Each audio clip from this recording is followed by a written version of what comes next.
Pagagawa Ang sarap. Ulit. sa Islang Jackson ba? Ha? Oo, doon. Walang siyang ka na dyan at mahuli ka na sa paaralan. Kaya nga kawawa ka ngayon. Bakit? 4 araw ka na hindi pusok eh. Nasiyan ako sa araw na yun. Sigurado pralitan ka ng guro nyo. Ano nga yun? Papal... Pero pag nangyari yun, hindi na kita matutulungan. Bahala ka na dyan.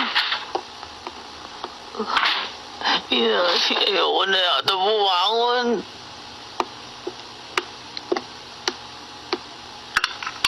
Magandang umaga po. Magandang umaga. Gising na ba si Tom? Gising na po siya. Ikaw man ay huli rin sa paggising mo, Sid. Mag-almusal ka na at baka ka mahuli sa pagpasok. Opo. Siguradong magiging abala ngayon si Tom sa paaralan. Abala saan? Hindi po ba siyang pinag-uusapan ngayon ng mga tao para po siya isang bayani? Bakit? Ang akala po kasi ng mga tao na lunod na siya. Yung pong mga taong bayan, mga mag-aaral, kahit po yung happy natin, siya pang namuno sa paghahanap sa kanila.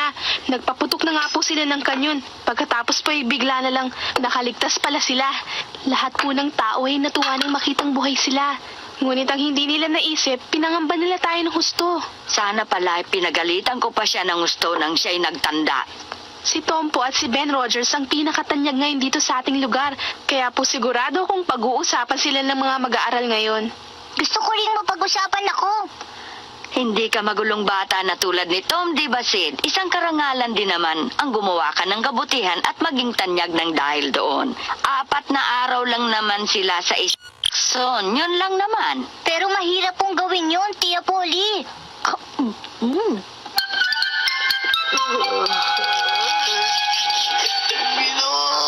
Babangon na din naman ako eh. Sige po, Tay. Mag-ingat ka, ha? Ben!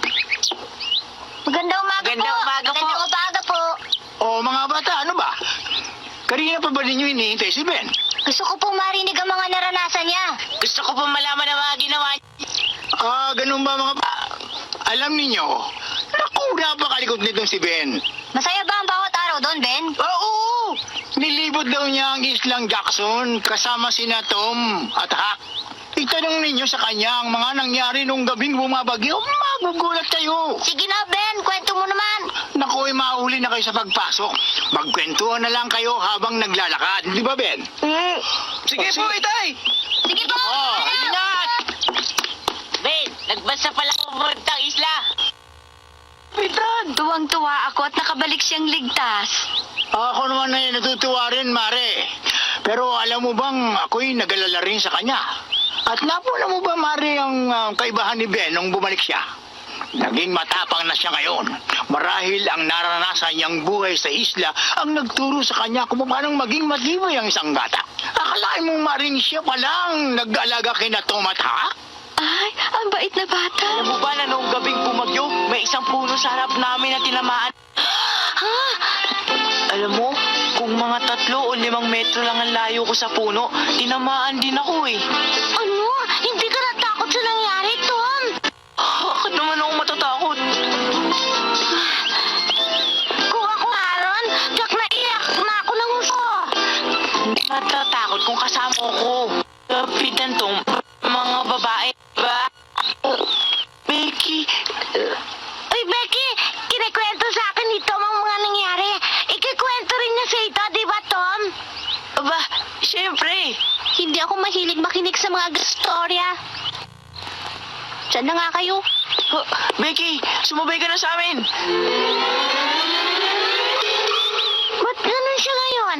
O sige na, Tom, ituloy mo na pag-ikwento mo. Ha?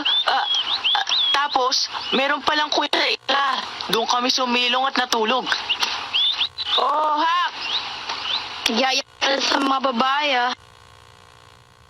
Pag sa kanila.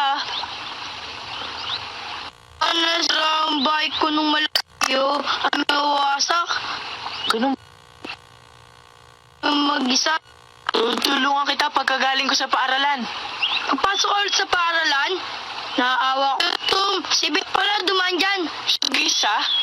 Hindi, mga kaibigan. Alam mo ba, nag-iayos sa pagkikwento. Para kasi... Alam parang natulog na sila. Yun lang yun eh. Hindi mo ba alam, wala kakagawa nun, tayo pa lang at wala ring taong bumalik na... Oh, dito kayo hanggang gusto nyo. Tena, Tom, mahuli na tayo. Hanggang mamaya na lang, Hak. Oo. Higa. Tayo na. Bakit ganun? Akala ko ba si Becky ang kapangako niya?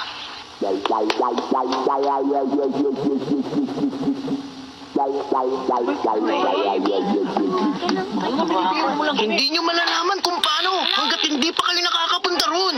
Ibig ko sabihin, kung pupunta kayo sa isla at doon kayo matutulog, malalaman nyo kung gaano kalungkot doon sa gabi. Ito ba yan? Mahirap doon. Lalo na kung aabutan kayo ng ulan, tapos basang-basa kayong lahat. Naku, si Tom nga eh. Alam nyo ang nangyari? Napaiyak siya sa takot. Si Tom, kamo naiyak. Anong ginawa ni Hak? Si Hak, naku, umiiyak din siya. Tapos sabi nga ni Tom na gano'n, gusto ko na umuwi. Ayoko na rito, hindi na ako makakatagal. Gusto ko na umuwi, Ben. Akala ko hindi magagawang matakot ni Tom. Natural, mas gusto niyang nasa bahay nila. Oo. Kasi mabait ang tiya Polly niya. Eh, ikaw, Ben, ayaw mo pa umuwi? Gusto ko na rin. Kaya nga lang, marami na kasi kaming pinagdaan ng hirap bilang mga pirata. Kaya naisip ko, sayang naman kung ilang araw pa lang kami doon aalis na kami kaagad, di ba? Kaya sinabi ko kay na Tom at Hak na hintayin na namin ang araw ng libing namin sa malungkot na araw na yun at saka kami babalik dito. Hindi ba maganda yun? Ang ganda na. Mabuti naman. Ito na kayo. Wala ako na sa simbahan. Di ba? Ang galing ng mga iniisip ko? Di ba? Talaga,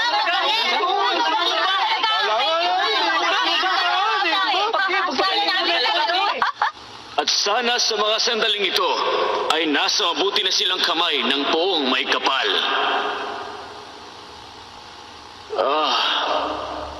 Panginoon, idinadalangin namin sa inyo ang mga kaluluwa ni Tom Sawyer, ni Ben Rogers at ni Huck Finn.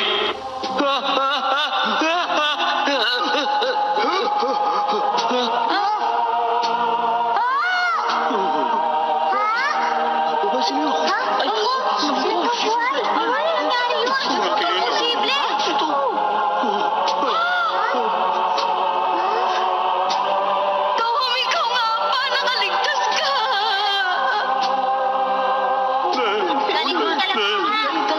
Nabilib ako sa'yo. Ang galing mo, Ben. Hindi ba ang galing ng ginawa ko? Nabilib kayo? Di ba? Oo naman.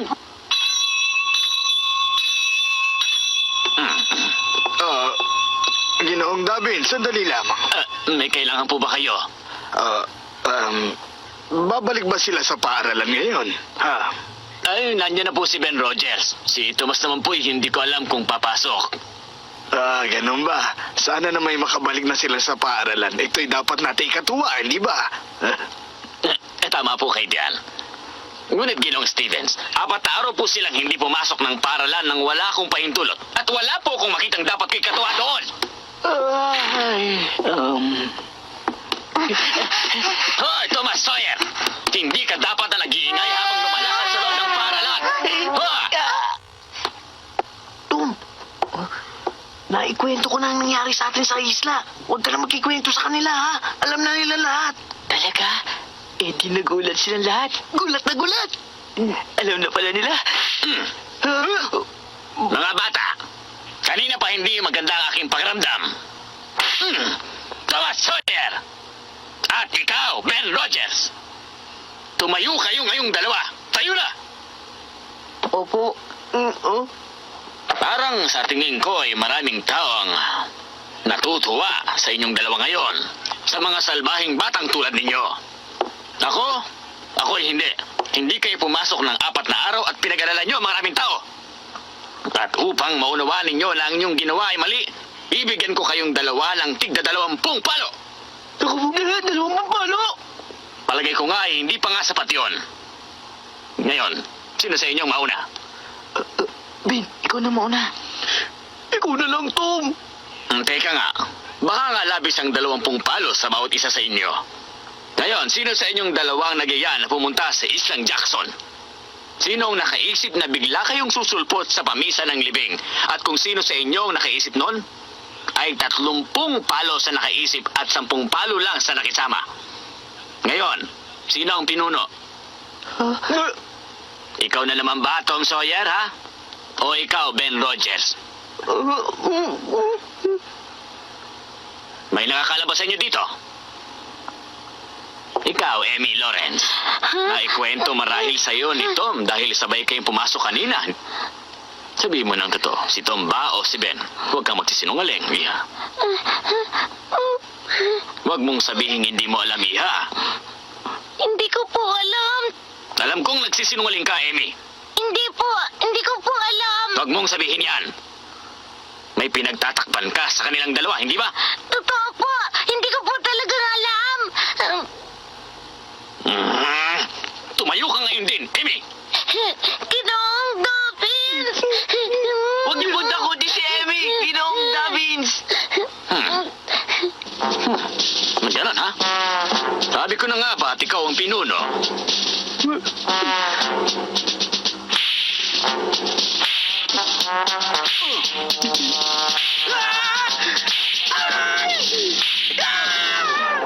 Tinangay nga ng agos ang balsa namin nung gabing umulan kaya ang ginawa ko, lumangoy ako papuntang Pampang ng Illinois. Alam nyo bang mga 250 metro mula sa Eastland Jackson hanggang sa Pampang ng Illinois? Ang lakas ng agos, tinatangay ako, nilabanan ko yun at nang nakatawid ako, siguro, mga 500 metro ang nilangoy ko. Totoo? Ganun kalayo? Sabi ko nga, magaling na ako lumangoy. Pero nung lumangoy na palaban at salisay, sa lakas ng agos ng Mississippi. Ang galing mo naman. At nakaya mo yun? Oo, nung nasa Pampang na ako ng Illinois, tumakbo na ako dahil baka hindi ko abutan ng huling steamboat papunta sa atin. Talaga? Ang galing mo naman. Tapos, anong ginawa mo? Ang dilim-dilim sa daan, takbo pa rin ako. Hindi ko na alam kung nasan ako. Takbo pa rin, tapos nakakita na ako ng ilaw sa malayo. At saan naman yun? Sabihin mo naman sa akin, oh. Yun na pala ang pantalan at paalis na pala ang steamboat. Saka dyan? Ikaw pala, Charlie. Charlie? O sige, Charlie. Magkita na lang tayo sa upuan sa ilalim ng puno. Sige, kukunin ko yung aklat. Sige. Oh, nung nasa pantalan ka na. Ano nangyari? Ikaw, ano ba? Hindi mo kinikwento eh. Ako niluloko na kami. Tapos, tinatangay nga ako. Mga 500 metro ang layo. Nilabanan ko ang agos. Tapos ka na dun eh.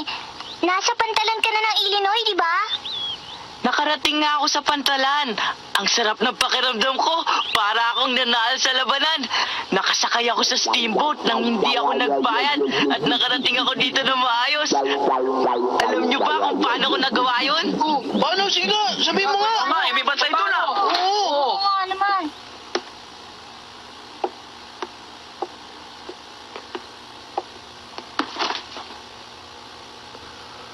Ben, nagsinungaling ka pala eh. Siya pala nakagawa nun eh. Tingnan mo ang asta niya. Parang pinakamagaling.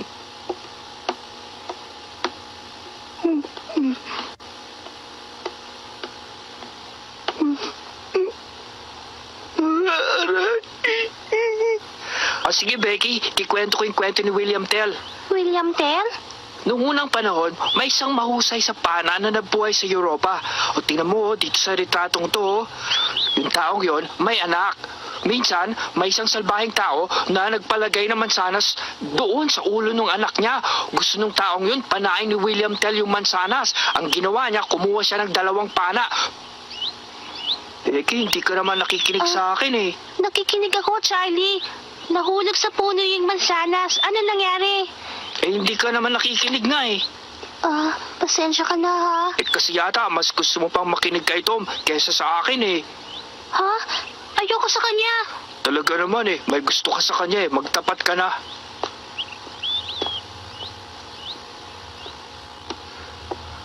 Tom, hinihintay ka ni Becky sa labas. Nagsisinungaling ka. Totoo ang sinasabi ko, Tom. Kung totoo yan, edi... Nakaupo siya dun sa labas. Puntahan mo na lang, Tom. Salamat, Charlie. Bayani daw siya.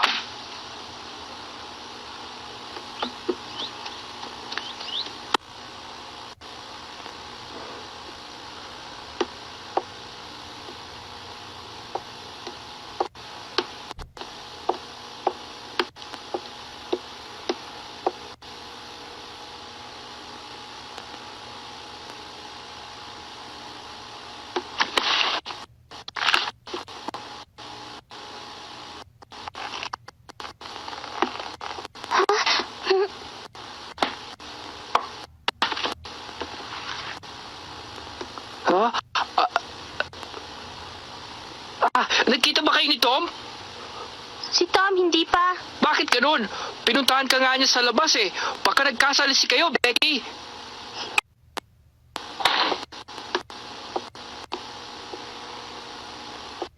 Hindi ko talaga gusto, kaya ako pwede sa kanta.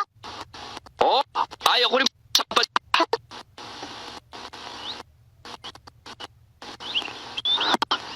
Naloko ko, Carly ah. Tama, Sawyer. Bakit mo sinira ng ganito, Clark? Hindi po ako. Iniputos kong tumayo ulit, Tomas Sawyer. Ano sa akala mo ang dapat gawin ng isang mag-aaral sa paralan? Wala Palagay ko, Tomas, ay mapapalo na naman kita.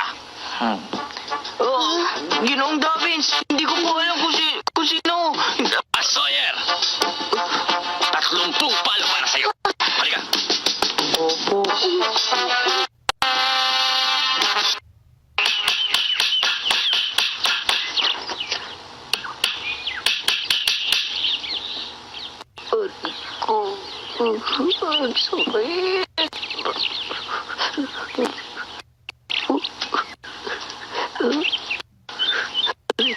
Hoy, Tom! Halika dito! Tulungan mo ako! Hak! Hindi yata kita matutulungan ngayon. Bakit hindi? Ang sakit ng puwet ko eh. Hindi ako makakapanig dyan. Ha? Nagdarating ka lang yata. Gusto mo makipaglaro kay Becky? Hindi. Mama ka nga yata eh. Akala mo ba nagsisinungaling ako? Halika, tingnan mo.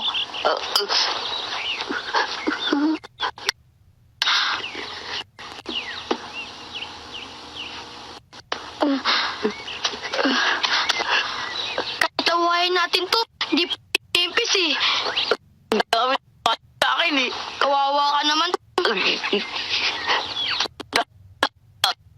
Nagagalit pa kami ni Becky. Nagagalit ka. Kasi siya naman ang nag-umpisa eh.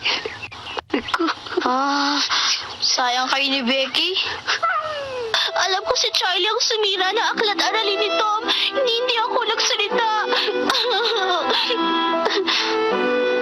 Bukas, kakausapin ko na si Tom. Hindi na ako magmamalaki sa kanya.